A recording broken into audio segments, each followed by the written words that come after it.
गणेशमङ्गलमालिका स्तोत्रम् श्रीकण्ठप्रेमपुत्राय गौरी वामाङ्कवासिने द्वात्रिंशद्रूपयुक्ताय श्रीगणेशाय मङ्गलम्। आदिपूज्याय देवाय दन्तमोदकधारिणे वल्लभाप्राणकान्ताय श्रीगणेशाय मङ्गलम्। लम्बोदराय शान्ताय चन्द्रगर्वापहारिणे गजाननाय प्रभवे श्रीगणेशाय मङ्गलम्। पञ्चहस्ताय वन्द्याय पाशाङ्कुशधराय च श्रीमते गजकर्णाय श्रीगणेशाय मङ्गलम्। द्वैमातुराय बालाय हेरङ्गाय महात्मने विकटायाकुवाहाय श्रीगणेशाय मङ्गलम्।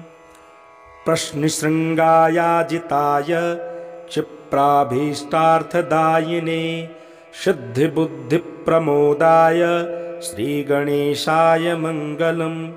विलम्बे यज्ञसूत्राय सर्वविघ्ननिवारिणे दुर्वादलसुपूज्याय श्रीगणेशाय मङ्गलम्। महाकायाय भीमाय महासेनाग्रजन्मने त्रिपुरारिवरोद्धात्रे श्रीगणेशाय मङ्गलम्। सिन्दूरम्यवर्णाय नागबद्धोदराय च आमोदाय प्रमोदाय श्रीगणेशाय मङ्गलम्। विघ्नकर्त्रे दुर्मुखाय विघ्नहर्त्रे शिवात्मने सुमुखायैकदन्ताय श्रीगणेशाय मङ्गलम्।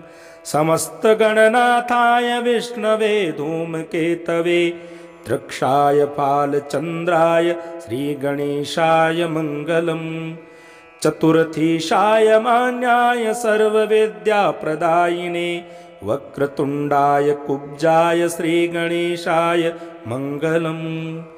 धुण्डिने कपिलाख्याय श्रेष्ठाय ऋणहारिणे उद्दण्डो दण्डरूपाय श्रीगणेशाय मङ्गलम्।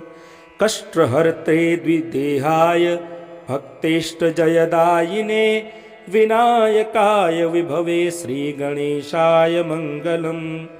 सच्चिदानन्दरूपाय निर्गुणाय गुणात्मने वटवे लोकगुरवे श्रीगणेशाय मङ्गलम्। श्रीचामुण्डासुपुत्राय प्रसन्नवदनाय च श्रीराजराजसेव्याय श्रीगणेशाय मङ्गलम्। गणेशमङ्गलमालिका स्तोत्रम् श्रीकण्ठप्रेमपुत्राय गौरी वामाङ्कवासिने द्वात्रिंशद्रूपयुक्ताय श्रीगणेशाय मङ्गलम्। आदिपूज्याय देवाय दन्तमोदकधारिणे वल्लभाप्राणकान्ताय श्रीगणेशाय मङ्गलम्। लम्बोदराय शान्ताय चन्द्रगर्वापहारिणे गजाननाय प्रभवे श्रीगणेशाय मङ्गलम्। पञ्चहस्ताय वन्द्याय पाशाङ्कुशधराय च श्रीमते गजकर्णाय श्रीगणेशाय मङ्गलम्। द्वैमातुराय बालाय हेरङ्गाय महात्मने विकटायाकुवाहाय श्रीगणेशाय मङ्गलम्। प्रश्नशृङ्गायाजिताय क्षिप्राभीष्टार्थदायिने सिद्धिबुद्धिप्रमोदाय श्रीगणेशाय मङ्गलम्। विलम्बे यज्ञसूत्राय सर्वविघ्ननिवारिणे दुर्वादलसुपूज्याय श्रीगणेशाय मङ्गलम्। महाकायाय भीमाय महासेनाग्रजन्मने त्रिपुरारिवरोद्धात्रे श्रीगणेशाय मङ्गलम्। सिन्दूरम्यवर्णाय नागबद्धोदराय च आमोदाय प्रमोदाय श्रीगणेशाय मङ्गलम् विघ्नकर्त्रे दुर्मुखाय विघ्नहर्त्रे शिवात्मने सुमुखायैकदन्ताय श्रीगणेशाय मङ्गलम् समस्तगणनाथाय विष्णवे धूमकेतवे दृक्षाय फालचन्द्राय श्रीगणेशाय मङ्गलम् चतुर्थीशाय मान्याय सर्वविद्याप्रदायिने वक्रतुण्डाय कुब्जाय श्रीगणेशाय मङ्गलम् धुण्डिने कपिलाख्याय श्रेष्ठाय ऋणहारिणे उद्दण्डो दण्डरूपाय श्रीगणेशाय मङ्गलम् कष्टहर्त्रे द्विदेहाय भक्तेष्टजयदायिने विनायकाय विभवे श्रीगणेशाय मङ्गलम् सच्चिदानन्दरूपाय निर्गुणाय गुणात्मने वटवे लोकगुरवे श्रीगणेशाय मङ्गलम् श्रीचामुण्डासुपुत्राय प्रसन्नवदनाय च श्रीराजराजसेव्याय श्रीगणेशाय मङ्गलम् गणेशमङ्गलमालिकास्तोत्रम् श्रीकण्ठप्रेमपुत्राय गौरीवामाङ्कवासिने द्वात्रिंशद्रूपयुक्ताय श्रीगणेशाय मङ्गलम् आदिपूज्याय देवाय दन्तमोदकधारिणे वल्लभाप्राणकान्ताय श्रीगणेशाय मङ्गलम् लम्बोदराय शान्ताय चन्द्रगर्वापहारिणे गजाननाय प्रभवे श्रीगणेशाय मङ्गलम् पञ्चहस्ताय वन्द्याय पाशाङ्कुशधराय च श्रीमते गजकर्णाय श्रीगणेशाय मङ्गलम् द्वैमातुराय बालाय हेरङ्गाय महात्मने विकटायाकुवाहाय श्रीगणेशाय मङ्गलम् प्रश्नशृङ्गायाजिताय क्षिप्राभीष्टार्थदायिने सिद्धिबुद्धिप्रमोदाय श्रीगणेशाय मङ्गलम् विलम्बे यज्ञसूत्राय सर्वविघ्ननिवारिणे दुर्वादलसुपूज्याय श्रीगणेशाय मङ्गलम् महाकायाय भीमाय महासेनाग्रजन्मने त्रिपुरारिवरोद्धात्रे श्रीगणेशाय मङ्गलम् सिन्दूरम्यवर्णाय नागबद्धोदराय च आमोदाय प्रमोदाय श्रीगणेशाय मङ्गलम् विघ्नकर्त्रे दुर्मुखाय विघ्नहर्त्रे शिवात्मने सुमुखायैकदन्ताय श्रीगणेशाय मङ्गलम् समस्तगणनाथाय विष्णवे धूमकेतवे दृक्षाय फालचन्द्राय श्रीगणेशाय मङ्गलम् चतुर्थीशाय मान्याय सर्वविद्याप्रदायिने वक्रतुण्डाय कुब्जाय श्रीगणेशाय मङ्गलम् धुण्डिने कपिलाख्याय श्रेष्ठाय ऋणहारिणे उद्दण्डो दण्डरूपाय श्रीगणेशाय मङ्गलम् कष्टहर्त्रे द्विदेहाय भक्तेष्टजयदायिने विनायकाय विभवे श्रीगणेशाय मङ्गलम् सच्चिदानन्दरूपाय निर्गुणाय गुणात्मने वटवे लोकगुरवे श्रीगणेशाय मङ्गलम् श्रीचामुण्डासुपुत्राय प्रसन्नवदनाय च श्रीराजराजसेव्याय श्रीगणेशाय मङ्गलम् गणेशमङ्गलमालिकास्तोत्रम् श्रीकण्ठप्रेमपुत्राय गौरीवामाङ्कवासिने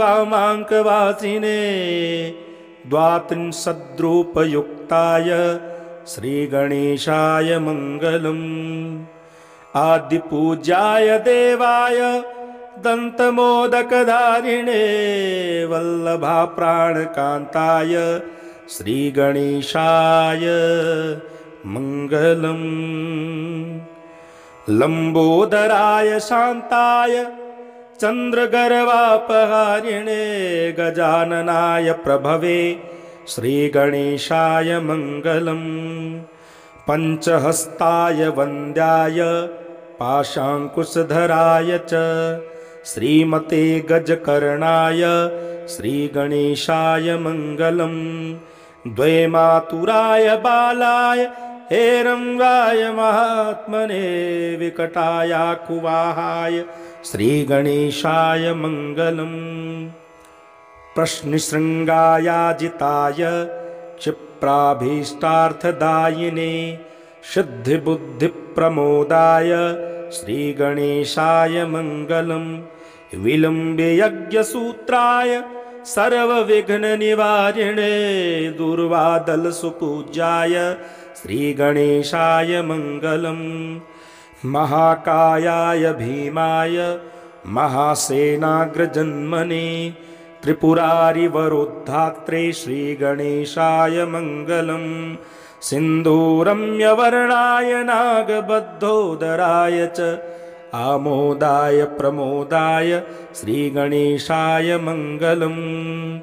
विघ्नकर्त्रे दुर्मुखाय विघ्नहर्त्रे शिवात्मने सुमुखायैकदन्ताय श्रीगणेशाय मङ्गलम्। समस्तगणनाथाय विष्णवे धूमकेतवे तृक्षाय फालचन्द्राय श्रीगणेशाय मङ्गलम्। चतुर्थीशाय मान्याय सर्वविद्याप्रदायिने वक्रतुण्डाय कुब्जाय श्रीगणेशाय मङ्गलम्। धुण्डिने कपिलाख्याय श्रेष्ठाय ऋणहारिणे उद्दण्डो दण्डरूपाय श्रीगणेशाय मङ्गलम्। कष्टहर्त्रे द्विदेहाय भक्तेष्टजयदायिने विनायकाय विभवे श्रीगणेशाय मङ्गलम्। सच्चिदानन्दरूपाय निर्गुणाय गुणात्मने वटवे लोकगुरवे श्रीगणेशाय मङ्गलम्। श्रीचामुण्डासुपुत्राय प्रसन्नवदनाय च श्रीराजराजसेव्याय श्रीगणेशाय मङ्गलम्। गणेशमङ्गलमालिकास्तोत्रम् श्रीकण्ठप्रेमपुत्राय गौरीवामाङ्कवासिने द्वात्रिंशद्रूपयुक्ताय श्रीगणेशाय मङ्गलम्। आदिपूज्याय देवाय दन्तमोदकधारिणे वल्लभाप्राणकान्ताय श्रीगणेशाय मङ्गलम्। लम्बोदराय शान्ताय चन्द्रगर्वापहारिणे गजाननाय प्रभवे श्रीगणेशाय मङ्गलम्। पञ्चहस्ताय वन्द्याय पाशाङ्कुशधराय च श्रीमते गजकर्णाय श्रीगणेशाय मङ्गलम्। द्वैमातुराय बालाय हेरङ्गाय महात्मने विकटायाकुवाहाय श्रीगणेशाय मङ्गलम्। प्रश्नशृङ्गायाजिताय क्षिप्राभीष्टार्थदायिने सिद्धिबुद्धिप्रमोदाय श्रीगणेशाय मङ्गलम्। विलम्बे यज्ञसूत्राय सर्वविघ्ननिवारिणे दुर्वादलसुपूज्याय श्रीगणेशाय मङ्गलम्। महाकायाय भीमाय महासेनाग्रजन्मने त्रिपुरारिवरोद्धात्रे श्रीगणेशाय मङ्गलम्। सिन्दूरम्यवर्णाय नागबद्धोदराय च आमोदाय प्रमोदाय श्रीगणेशाय मङ्गलम्। विघ्नकर्त्रे दुर्मुखाय विघ्नहर्त्रे शिवात्मने सुमुखायैकदन्ताय श्रीगणेशाय मङ्गलम्। समस्तगणनाथाय विष्णवे धूमकेतवे तृक्षाय फालचन्द्राय श्रीगणेशाय मङ्गलम् चतुर्थीशाय मान्याय सर्वविद्याप्रदायिने वक्रतुण्डाय कुब्जाय श्रीगणेशाय मङ्गलम् धुण्डिने कपिलाख्याय श्रेष्ठाय ऋणहारिणे उद्दण्डो दण्डरूपाय श्रीगणेशाय मङ्गलम् कष्टहर्त्रे द्विदेहाय भक्तेष्टजयदायिने विनायकाय विभवे श्रीगणेशाय मङ्गलम् सच्चिदानन्दरूपाय निर्गुणाय गुणात्मने वटवे लोकगुरवे श्रीगणेशाय मङ्गलम् श्रीचामुण्डासुपुत्राय प्रसन्नवदनाय च श्रीराजराजसेव्याय श्रीगणेशाय मङ्गलम् गणेशमङ्गलमालिकास्तोत्रम् श्रीकण्ठप्रेमपुत्राय गौरीवामाङ्कवासिने द्वात्रिंशद्रूपयुक्ताय श्रीगणेशाय मङ्गलम् आदिपूज्याय देवाय दन्तमोदकधारिणे वल्लभाप्राणकान्ताय श्रीगणेशाय मङ्गलम् लम्बोदराय शान्ताय चन्द्रगर्वापहारिणे गजाननाय प्रभवे श्रीगणेशाय मङ्गलम् पञ्चहस्ताय वन्द्याय पाशाङ्कुशधराय च श्रीमते गजकर्णाय श्रीगणेशाय मङ्गलम् द्वैमातुराय बालाय हेरङ्गाय महात्मने विकटायाकुवाहाय श्रीगणेशाय मङ्गलम् प्रश्नशृङ्गायाजिताय क्षिप्राभीष्टार्थदायिने सिद्धिबुद्धिप्रमोदाय श्रीगणेशाय मङ्गलम् विलम्बे यज्ञसूत्राय सर्वविघ्ननिवारिणे दुर्वादलसुपूज्याय श्रीगणेशाय मङ्गलम् महाकायाय भीमाय महासेनाग्रजन्मने त्रिपुरारिवरोद्धात्रे श्रीगणेशाय मङ्गलम् सिन्दूरम्यवर्णाय नागबद्धोदराय च आमोदाय प्रमोदाय श्रीगणेशाय मङ्गलम् विघ्नकर्त्रे दुर्मुखाय विघ्नहर्त्रे शिवात्मने सुमुखायैकदन्ताय श्रीगणेशाय मङ्गलम् समस्तगणनाथाय विष्णवे धूमकेतवे तृक्षाय फालचन्द्राय श्रीगणेशाय मङ्गलम् चतुर्थीशाय मान्याय सर्वविद्याप्रदायिने वक्रतुण्डाय कुब्जाय श्रीगणेशाय मङ्गलम् धुण्डिने कपिलाख्याय श्रेष्ठाय ऋणहारिणे उद्दण्डो दण्डरूपाय श्रीगणेशाय मङ्गलम् कष्टहर्त्रे द्विदेहाय भक्तेष्टजयदायिने विनायकाय विभवे श्रीगणेशाय मङ्गलम् सच्चिदानन्दरूपाय निर्गुणाय गुणात्मने वटवे लोकगुरवे श्रीगणेशाय मङ्गलम् श्रीचामुण्डासुपुत्राय प्रसन्नवदनाय च श्रीराजराजसेव्याय श्रीगणेशाय मङ्गलम् गणेशमङ्गलमालिकास्तोत्रम् श्रीकण्ठप्रेमपुत्राय गौरीवामाङ्कवासिने द्वात्रिंशद्रूपयुक्ताय श्रीगणेशाय मङ्गलम् आदिपूज्याय देवाय दन्तमोदकधारिणे वल्लभाप्राणकान्ताय श्रीगणेशाय मङ्गलम् लम्बोदराय शान्ताय चन्द्रगर्वापहारिणे गजाननाय प्रभवे श्रीगणेशाय मङ्गलम्। पञ्चहस्ताय वन्द्याय पाशाङ्कुशधराय च श्रीमते गजकर्णाय श्रीगणेशाय मङ्गलम्। द्वैमातुराय बालाय हेरङ्गाय महात्मने विकटायाकुवाहाय श्रीगणेशाय मङ्गलम्।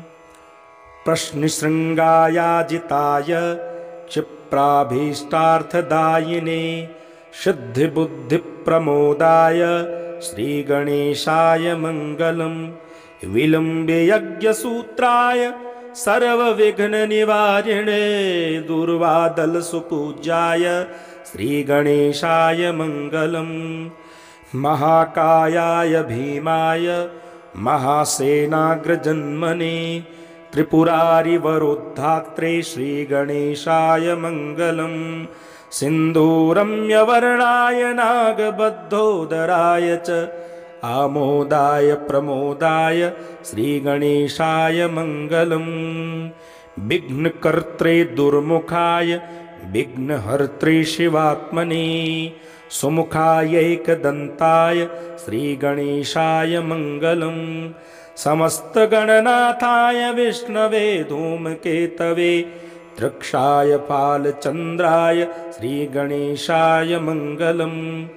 चतुर्थीशाय मान्याय सर्वविद्याप्रदायिने वक्रतुण्डाय कुब्जाय श्रीगणेशाय मङ्गलम्। धुण्डिने कपिलाख्याय श्रेष्ठाय ऋणहारिणे उद्दण्डो दण्डरूपाय श्रीगणेशाय मङ्गलम्। कष्टहर्त्रे द्विदेहाय भक्तेष्टजयदायिने विनायकाय विभवे श्रीगणेशाय मङ्गलम्।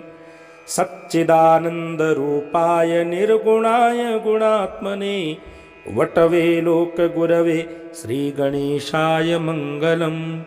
श्रीचामुण्डासुपुत्राय प्रसन्नवदनाय च श्रीराजराजसेव्याय श्रीगणेशाय मङ्गलम्।